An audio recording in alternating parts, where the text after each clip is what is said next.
go all out in the second half of his term.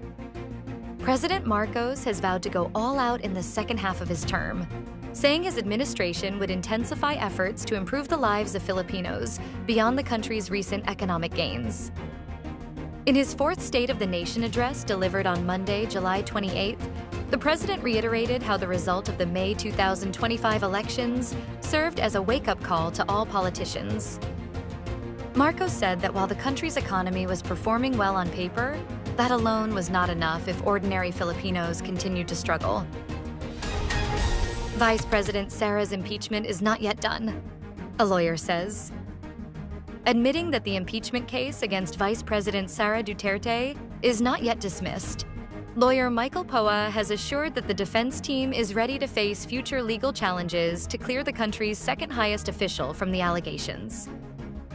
In an interview on True FM on Monday, July 28th, Poa stressed that despite questioning the constitutionality of the impeachment case before the Supreme Court, both Duterte and her defense team are prepared to answer the allegations in the proper venue. He also acknowledged the right and the prerogative of the House of Representatives to file a motion for reconsideration in the Supreme Court to challenge its recent decision declaring the impeachment complaint against Duterte as unconstitutional.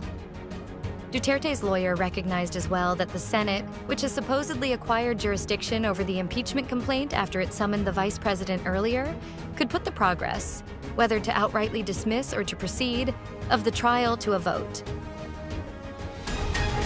The Department of Public Works and Highways to turn over the full list of flood projects to the palace. The Department of Public Works and Highways is finalizing the submission of a nationwide inventory of completed, ongoing, and pending flood control projects to Malacanang as part of efforts to strengthen infrastructure monitoring and accountability. In his State of the Nation address, President Ferdinand Marcos Jr. directed the DPWH to submit a comprehensive list of all flood mitigation initiatives to support the evaluation of existing programs and enhance disaster preparedness.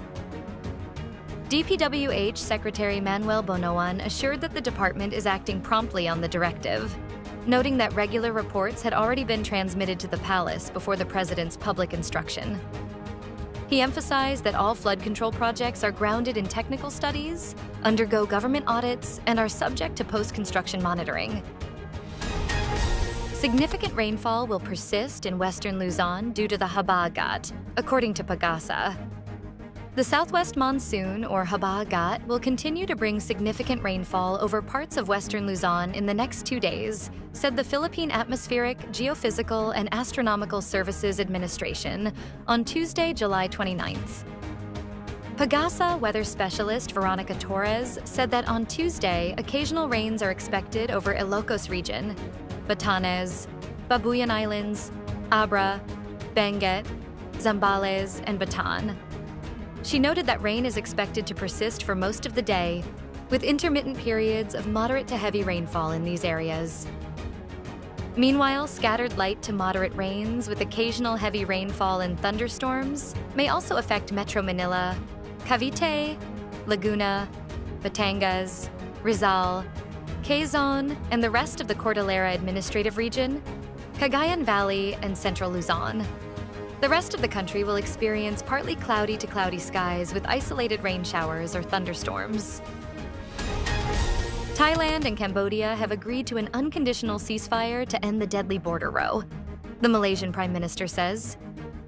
Thailand and Cambodia have agreed to an unconditional ceasefire starting at midnight, Malaysian Prime Minister Anwar Ibrahim said Monday, a significant breakthrough to resolve 5 days of deadly border clashes that have killed dozens and displaced tens of thousands of people.